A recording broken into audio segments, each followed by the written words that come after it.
Ladies and gentlemen, you welcome to this edition of the 6 p.m. prime time newscast on Equinoxe Television, live from our headquarters in Cameroon's economic capital, Douala.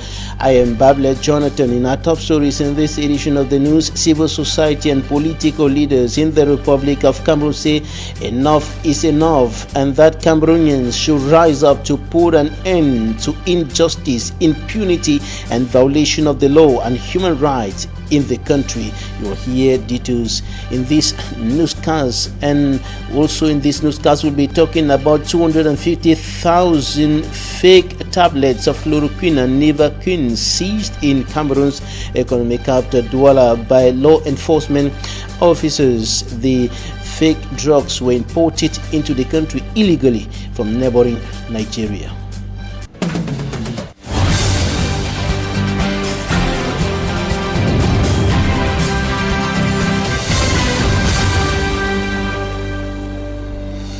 Civil society and political leaders in the Republic of Cameroon are urging the population to rise up as one man to put an end to impunity, injustice, and the violation of the law and human rights in the country. Some of the civil society leaders and politicians, human rights defenders, members of Stand Up for Cameroon were speaking to journalists in the country's economic capital, Douala, today, and they are pressing for justice for dead journalist Samuel Wazizi, other journalists still in detention, and all Cameroonians arrested and detained arbitrarily in different incarceration centers across the country.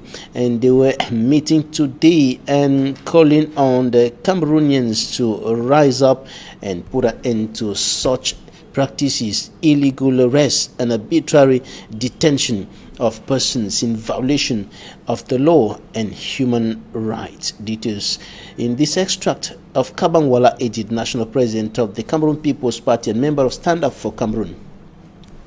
We are still talking about justice for Wazizi. We have had no explanation from government. The body has not been released to the family, and instead lawyers and family are having threats against them. We are now looking for Marcus Atube Ebilitu. We have discovered that he was arrested, kidnapped. Let me not say arrested, because arrest is a procedure. Arrest is a legal procedure which follows certain rules and regulations. Our government has been kidnapping people, because it is kidnap. When you take somebody, the law of Cameroon says upon arrest, you have right to legal counsel, which means the state must inform that they have arrested you, why they have arrested you, and where you are being kept. And the question which is before us as Cameroonians is, how many cases? How long are we going to continue? Yesterday we are crying victims in Garbu. Then we are looking for Wazizi, only to find out he's dead. Today now we are looking for Marcus Atube Elibitu. We at Stand Up for Cameroon say it is enough, because tomorrow there will be a new case. The day after there will be another case. It is in our interest as Cameroonians to stand up and put an end to this. We need to stand up as one nation. I am calling on the women, as I usually do, because these are our children. No mother would want to stand looking for her child for 300 days only to find out that he had been killed months ago. Let us rise as one person and go and put an end. We know where the problem is. The problem is with the BR regime in Yaoundé. We know that. Let us rise, stand up, put an end, and begin the difficult work of rebuilding the foundation of this country. This is done by non-violent protests. And speaking during that meeting here in Cameroon's economic capital, Douala, the representative of the Douala chapter of the Cameroon English-speaking Journalists Association president, indicated that journalists are determined to continue mounting pressure on the Yaoundé administration until they get justice for Samuel Wazizi and all other journalists who are being detained in incarceration centers in the Republic of Cameroon, and also to put an end to attacks on journalists, to attacks on the press in the country. And he said that journalists are not enemies of the state. The press is not the enemy of government. Take a listen to Metuge Stanley, a representative of the regional or the Douala chapter president of the Cameroon English-speaking Journalists Association. Taking it to the next level, because journalists across the country mobilized on Tuesday. They were out to demand justice for Wazizi. They were out to let the world know that journalism is not a crime. They were out to let everybody know that lives matter. And the national office of the Cameroon Association of English-speaking Journalists, like that of the Cameroon Journalism Trade Union, are doing everything possible to make sure that the voice of journalists is loud and clear, because we can't just let Wazizi go like that. Today is Wazizi. Who knows who will be the next victim tomorrow? We know the core of our profession, to educate, to inform, and to entertain. And the state should never see a journalist like a threat. So basically, right now, we are still waiting for orders from the national office of Kamasej on the way forward. But I must let you know that we are leaving no stone unturned, because justice indeed is what we are asking for about our colleague Samuel Wazizi. We are using the stone of Wazizi to shoot many birds, because there are many journalists who are still under custody. The Njuka you just mentioned, we learned that he has been in custody now for approximately 25 or 30 days, and it's not a good sign for a state like Cameroon. Metuge Stanley, a journalist, representative of the chapter president of the Cameroon English-speaking Journalists Association, Kamasej Douala, speaking there. And of course, the pressure continues mounting as the demand for justice in the case of Samuel Wazizi and all other journalists being detained rising to the sky from within and without the Republic of Cameroon. And while condemning the violation of human rights and the law in the arrest and detention of several persons in the Republic of Cameroon, a legal mind and member of the Cameroon and Nigerian Bar Associations highlighted the case of the Ngarbu massacre and brings to us updates on the situation. Take a listen to Barrister Tamfu Richard.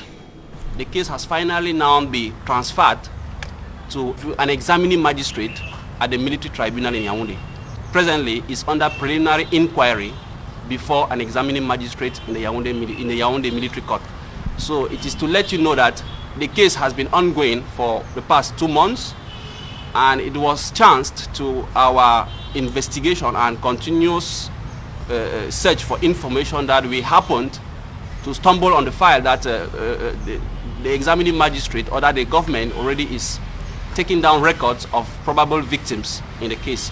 So that is how on Monday we were at the military tribunal to formally enter into the file before that examining magistrate, and she informed us that we should bring along our victims, which we did on Wednesday. And as of now, we have had three witnesses or victims who have entered the file as civil claimants.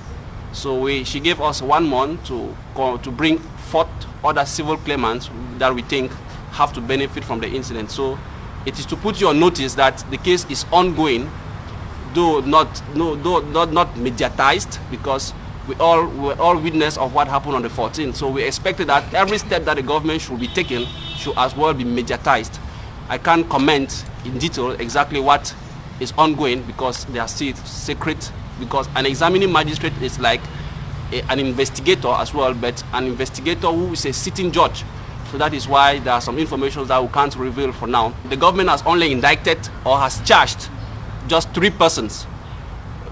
We have Sergeant Babangida, we have a first-class soldier, Haranga, and we have a gendarme by name Sading. So those are the 3 persons for now that are under custody and which the state has formally charged. So we expect that in the days ahead, as investigations are still ongoing, we'll have to drag more people to court to respond to what happened in Garbu. And one of the frontliners in the struggle for solutions to the decades-old Anglophone problem, who died recently, was laid to rest yesterday. Mulanjo Litumbe was buried in his native village of Boya, southwest region of Cameroon, and Derek Jato was there. This is his story. This is how Christians of Presbyterian Church Bukwango in Boya subdivision, family members, friends and well-wishers bid farewell to Mulanjo Litumbe.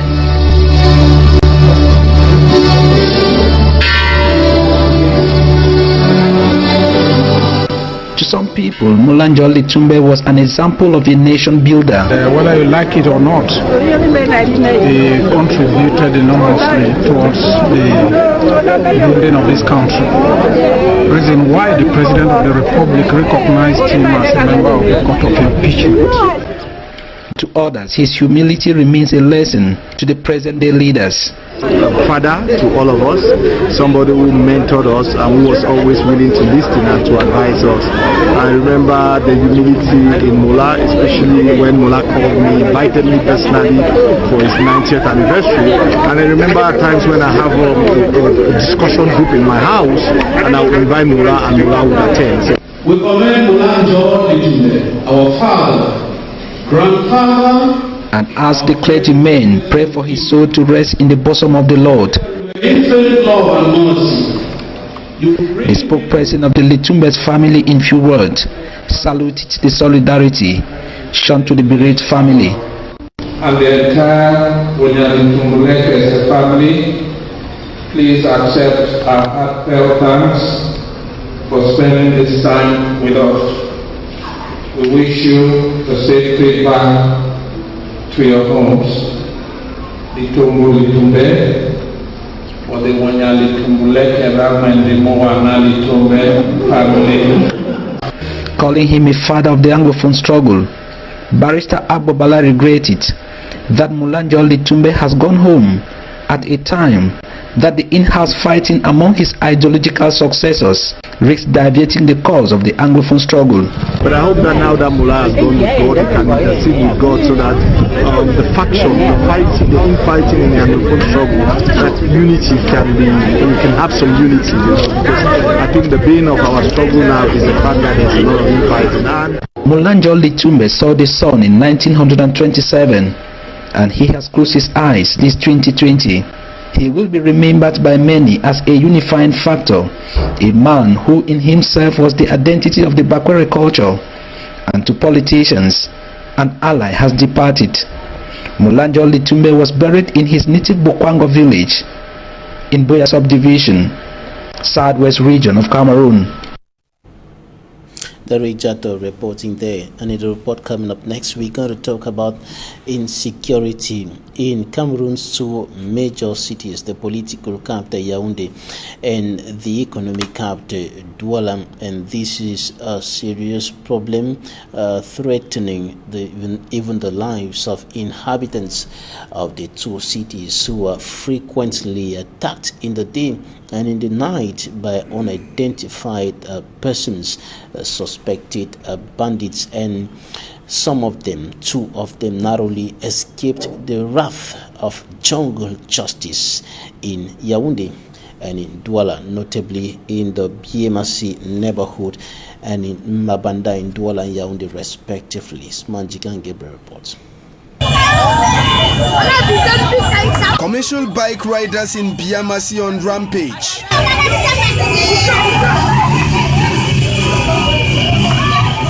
They are demanding security officials to free an alleged bandit they are protecting from them not to beat him.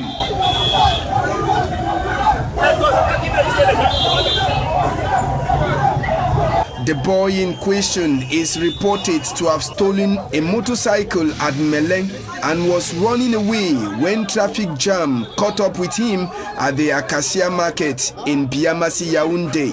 Public security officers who were around the scene on time took away the alleged bandit and kept him at a store. After hours of struggle with the bike riders who were bent on lynching the alleged thief, the alleged bandit and the bike were bundled away by the security forces. At the Mabanda neighborhood in the Duolofo subdivision, it was another alleged bandit who was almost beaten to death by inhabitants of the area Friday early in the morning. He is accused of breaking into a taxi. Ce monsieur arrive sans caleçon au lieu du deuil. On lui pose la question, qu'est-ce qui ne va pas? Il dit qu'il s'est retrouvé dans une voiture bloquée. Il était à l'intérieur de la voiture. Il a cassé la voiture pour sortir. The timely intervention of the commander of the National Gendarmerie for the zone enabled the man believed to be from Buda to be saved. Later at dawn, the image of the taxi he broke into was visible. I locked all these doors for 7:30. These doors were locked at 7:30 p.m. I went to bed because I had plans to transport my wife the next day. Somebody came and broke the car in an attempt to steal it. The person claims not to know how he got into the car I locked before sleeping. Hey, you don't know how you do enter a taxi where I lock our keys. And the keys and this. And the keys and that. Where they empty skin. Inhabitants are now calling on security officials to redouble their efforts on the field against men of the underworld who are in their numbers now. Teachers of some schools in Cameroon are complaining that they have been abandoned by the administration at a time when there is a crisis, a health crisis, the coronavirus pandemic, and some of them spoke to our reporters in the southwest region of the country, and they are indicating that they are not adequately protected. Adequate measures have not been taken by the administrative authorities to ensure that the students, their students, and other pupils as well are safe during this period of the coronavirus after school resumption June 1, 2020. Details in this report. Week 2 of school resumption in Cameroon, Mundimba subdivision is revealing the factual reality of things here. If people and students are in school, they need to be taught. Taught by who? Taught by teachers who are paid on monthly basis to do their job. But unfortunately, when I made a round of schools today, most of those teachers were not there. For one Lawrence, the senior divisional officer from Ndian Division, made the discovery himself. He has just paid an unannounced visit to some schools of the central subdivision in his area of command. I am giving them the last chance to the 16th of this month to return, else their salaries will be suspended. And not only the academic sector is drowning, some head of services have abandoned the state assignment they are paid for. Some divisional delegates, my own collaborators, for unexplained reason, have absconded. But yet they continue to take salary at the end of the month. I'm calling on all those divisional delegates, all those divisional heads of services to return to Mundemba before the 16th. I already have their matricule number. And to the elite of Ndian Division, the campaign to develop their division should also be harnessed by them as sons and daughters of the land. I rarely see any elites. This is not the time for those who are elected to take care of those who elected them. I know that some of them, because of their preoccupation in Yaoundé, they have been sending sanitary kits, and I want to thank them for that. And the health sector is still limping the SGO stress. I will keep on appealing to the Minister of Public Health that he should come to our rescue, because if it happens today, I'm sure we are the ones to be buried behind our houses. It has not gotten to that state, and I'm sure it will not get to that state. The oil-rich Indian division, with 9 subdivisions, still lacks some basic amenities like water, road, and electricity. Some school officials and teachers have qualified the current academic year as the most complicated one as a result of the coronavirus pandemic. They are enhancing strategies to ensure that students are ready ahead of official examinations. And our reporters visited some schools here in Cameroon's economic capital, Douala, and Innocent, as they compiled this report. The education sector bleeds from the COVID-19 punch since March 2020. Suspended classes all over the national territory has had some ramifications on the school calendar, and the learners follow up. We noticed within the time that they have been in the house, it was like they were completely blank. It is after about 3 days that some of them started coming up. But we thank God because a good number of them, about 75% according to our evaluation, were following the online classes that were organized, that the teachers were teaching online. The holidays, it has really hurt so many people because not everybody came back the same, but still the same. It's not our fault.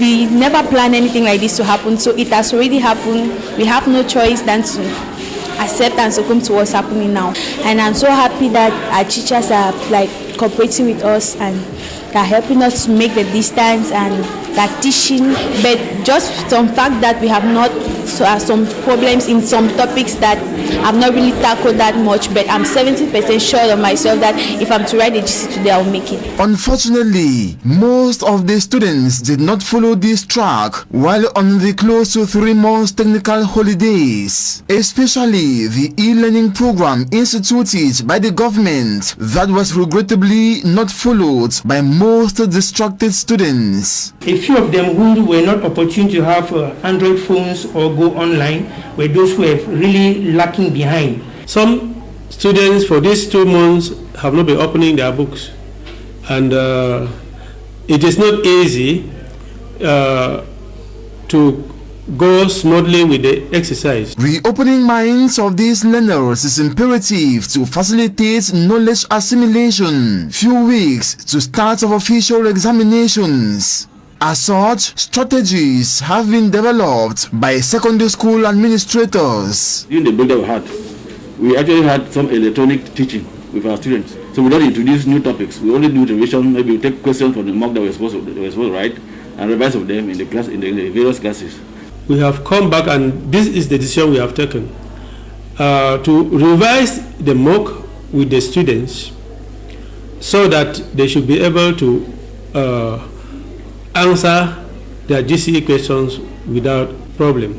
Not only the mock that we wrote to revise, we have to get other past questions so that we revise with them and let them get used to the questions of the GCE. And the areas where we did not cover, we try to cover it within the revision period. The first week we were carrying on some classes. During the second week, these students, they were writing or completing the second part of their mock. It was necessary that they write a mock that has been generally set, and wanted these students to be acquainted to the style and the type of questions that they are going to meet in the examination room. At the basic education level, it is same breeze sweeping across. The government has organized the first school mock. The children are writing, and every Saturday, every end of week, we are submitting them on evaluations so that they should be ready the last day. Though the resumption rate remains very low, what interests the government most is avoiding a blank academic year for these learners. Government, through the Resumption Board action, has promised to always accompany the pupils and students with COVID-19 protective materials to prevent them from contracting the coronavirus. Social distancing, hygiene and barrier measures are being respected in most educational establishments visited in Douala. Coming up, for me, Armstrong Sander takes a look at the COVID-19 situation. of the African continent. There are more than 216,000 confirmed COVID-19 cases across the African continent, and more African countries are imposing a range of preventive and containment measures against the spread of the pandemic. According to data from the African Center for Disease Control and the Johns Hopkins University on the situation of COVID-19 in Africa, the breakdown remains fluid as countries confirm cases.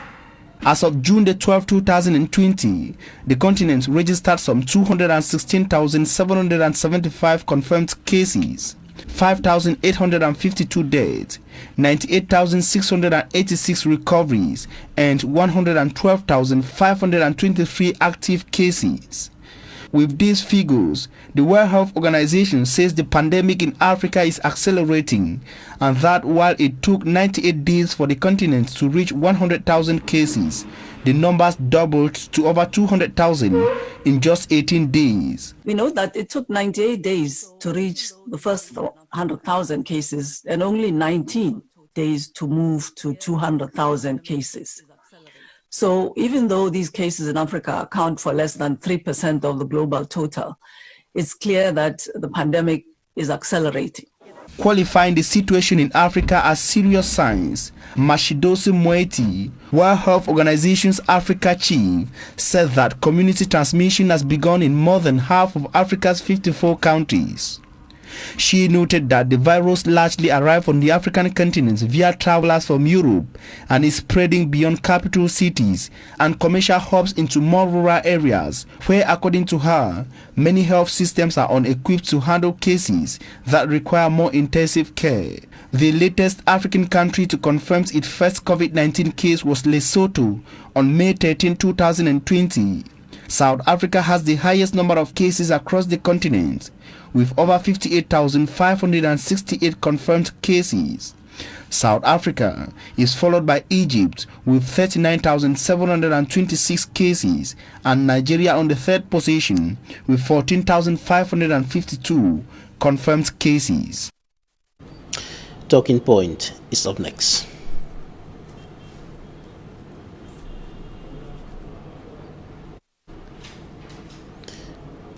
Coming up in Talking Point, we're going to be discussing a case of a man who was arrested since 2018.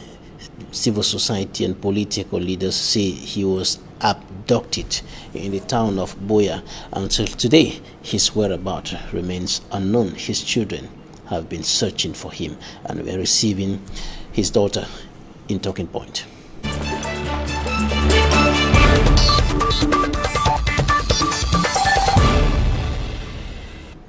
Thanks, dear viewers, for staying with us in this edition of Talking Point. Our guest today is a young Cameroonian who has been moving from one part of the nation to the other, looking for a father for close to 2 years today. He was arrested in the town of Buea, Southwest region in 2018.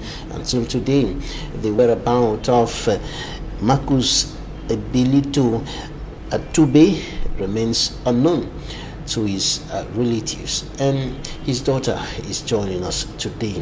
Abedin Akweton Ebilito, you're welcome. Thank you. How are you today? I'm fine, and you? I'm okay, thank you. So, when and where exactly was your father picked up, and by whom? He was taken at checkpoint Moliko Buea precisely by 4 armed men dressed in civil in an Arch Sequoia car. So they took him along the Tingi markets. That was on the 20th, November 30th. So they took him towards the Tingi market. We started investigating from that 30th that they took him. What happened before he was picked up? We don't know actually. I don't know actually. I just received a call that my dad had been kidnapped. Kidnapped, not arrested? He was kidnapped, not arrested. By who? By military men. All right. So what happened after he was picked up? That was November 2018, is that? Yes. Okay. So from the 30th to the 5th of December that he called us and said he was at Memus under the military custody. He called around 8 p.m. He called my uncle in Garua around 8 p.m. that he was at Memus custody, military custody in Memus. So I went there at 6 o'clock. I waited at 7 that I saw military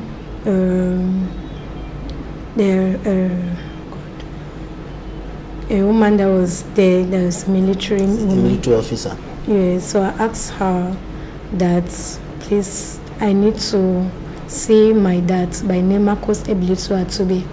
She said I should go in and check if there's anyone there by the name. When I got there was nobody in the cell even.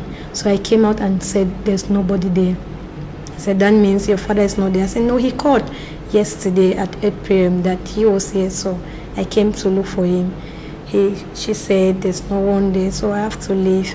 So to date, that was the next day. That was on the 5th of December that he called. That he was at Memos under the military custody. And on the seat you were there? On the seat I was there. And he wasn't? He wasn't there. Right. So what else did you do, or where did you go to next? So from there we started searching for him. I went to Yaoundé, went to Seth, Principal and Kondingi. He was not there. So I left Yaoundé to Boyo back.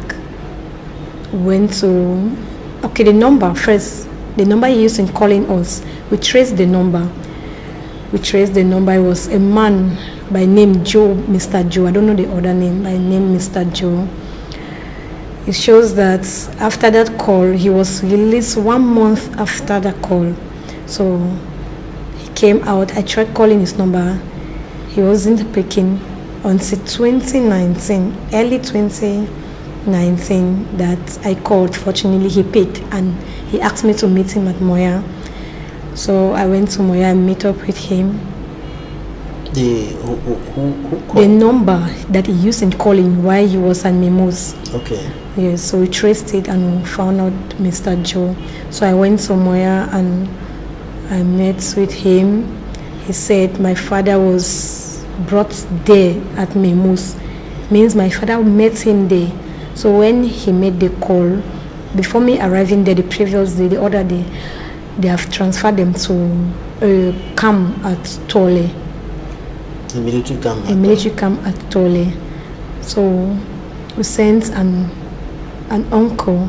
He went there. They said the camp was destroyed due to this crisis. So before then, that I've gone to Yaoundé. Early, that was March 2019. I called his number.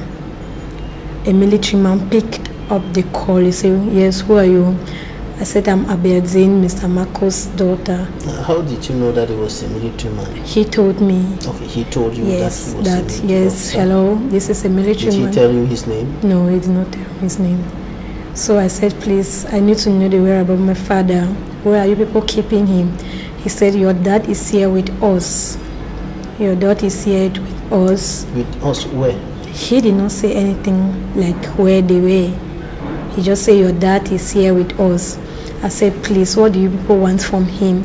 It's almost a year that you took him. Can you just release him for us? He said, no, he's under our custody. We are investigating him. I said, okay. So what has he done? What's his crime? He said, your dad is an Amazonian. I said, an Amazonian. Do I know that my dad is sponsoring those guys? I said, I don't know any of that thing you're saying, because my dad, first of all, does not have the money to even sponsor us in school. Talk about sponsoring those guys. He said, no, your dad is an Amazonian. You're going to keep him here. And if he did not say anything, then I don't know. I'm sorry. He said... So they're accusing your father of sponsoring terrorists or separatists who are being referred to as terrorists today by the authorities? Is that what? Yes, that's what he told me. That's what the man told me. Okay. Yeah, so as he said, by the way, we have killed him. I burst into tears. I said, how can you just kill someone like that? He said, I should describe my dad. When I started crying, he said, okay, calm down, calm down, calm down. I should describe my dad. I said, my dad is black, short. He said, okay, I'm sorry. I mistook him for a guy, a yellow guy we just killed. I said, wow, please, we need to see my father because he's the breadwinner of the family. Due to that, I've stopped school. He said, okay, where are you precisely? Then I was in Boya, but I told him I'm in Bamenda because I was scared that he should not trace me. That where is your mom and your siblings? I said, we are all in Bamenda. He said, can I see you? I said, no, sir, you cannot see me because you are still holding my dad. It means when I show up to you, you are going to keep me too. He said, no, I need to see you and tell you more of what your father have been doing before we took him. I said, no, you cannot see me. That's why I called and you picked so we can talk on phone. He said, no, I need to see you. I need to see you. That is an Amazonian. They are the ones separating this country. Your dad. So he started insisting. I said, no, my dad is not Amazonian. My dad does not have the money to sponsor those guys. He dropped the call. So from there, as he dropped the call, I called, he switched off the call. I called twice, he switched off the phone. So to date, we haven't heard nor seen him. That was last year? That was 2019, early March. Have you informed the police? Have you been searching all alone? Or? Yes, I've been there all alone, searching. I wrote a complaint to the Commissioner of Police in Moliko after they took my dad. So I wrote a complaint. After that, he heard it was the military that took him. He just sealed the case. So how did he seal the case? He told no you more that investigation. He said no more. When my father called that he was at Mimos, as I went there, I did not see him. I came back to the commissioner that's what is happening now. He said, okay, since you didn't know that it's the military that took your dad, then there's no way I can push further. That was all. Right. You said you have gone to Yaoundé, the main prison, the principal prison, and of course to the State Defense Secretariat. What did they tell you there? He just asked my ID and my name. I went inside to search, and they said I can go since I could not see my dad. That was all. You went into the maximum security prison in Kondengi, Yes. Yaoundé, and you searched through. Your dad wasn't there. He wasn't there. You went through all the quarters in the prison, in the cell, in the different cells, right? And you went to the State Defense Secretariat. What did they tell you at the set? She just said your dad is not here. That one is never allow me in. They asked his picture and his name. I gave it to them. They went inside and came back that your dad is not here. All right. So what have you been doing since that was in 2019? Okay, when I went to Yaoundé. Yes. Yes. That was in 2019. And from 2019 till now, what else have you been doing to in the effort of finding your dad?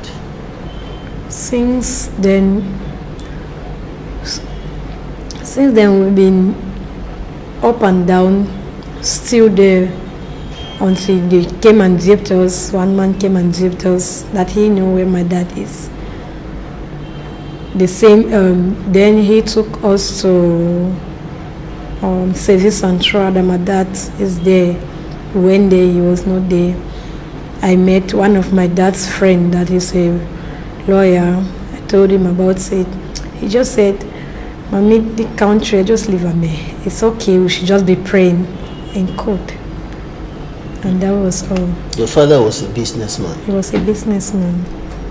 Did he have anything to do with the struggle ongoing in the northwest and southwest region of the country, separatists and so on? No, that is just his normal man. He does not even associate, no. But he had a group. I cannot really place it in his he was a youth president, CPDM, something like that. He was a youth president. Like when they want something, he he organized the youth to go for it. He's a member of the CPDM? Yes. That I cannot really tell much about that. That's that one concerning. But I don't know, he was a youth president. A youth leader in the Cameroon People's Democratic Movement, yes. The ruling party in Cameroon. All right.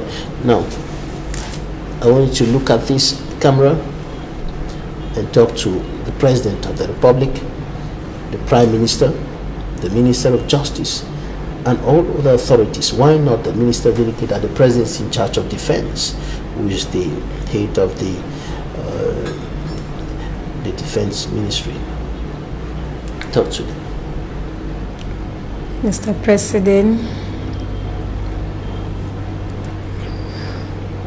I'm kind of speechless. It's really painful. Oh. Please, I'm pleading that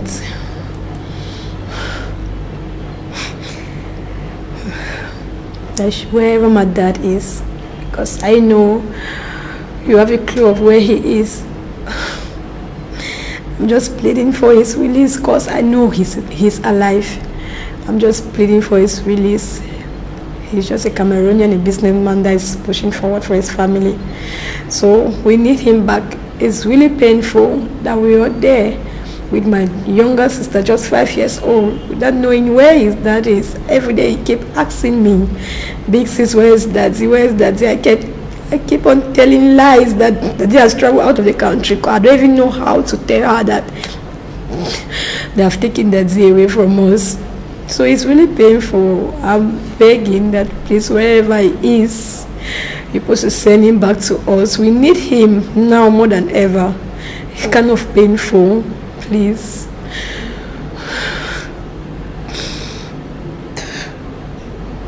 It's quite a difficult situation there.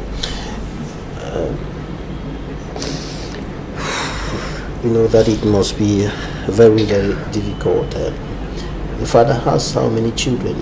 What's been the impact of his absence? We are 3 of us. I'm the first. I have a younger brother and a cute sister, which is just 5 years old. Then, what has been the impact of his absence in the family? It's really hard. Due to that, I stopped school. I was a level 400 student in the University of Boya. Due to his kidnap, I had to stop school because there was no sponsor. My younger brother is just fortunate that my dad has a friend that is pushing him through. Now he's fighting for Batwa, while my younger sister and my mom, they're in the village. She's just there. Things are hard because my dad is the breadwinner of the family. It's really tough on us. That's why I need him back. We really need him back. Right. We hope that the message has gone through. We hope that the President of the Republic has heard you. We hope that the Prime Minister, the Minister of Justice, the Minister of Defense, and all the other authorities have heard your message, and we hope that you will find your dad sooner or later. Courage. Thank you. Abedin Akwiton Ebelitu, thanks for joining us today. Thank you. Thanks, ladies and gentlemen, for staying with us. That's it for today.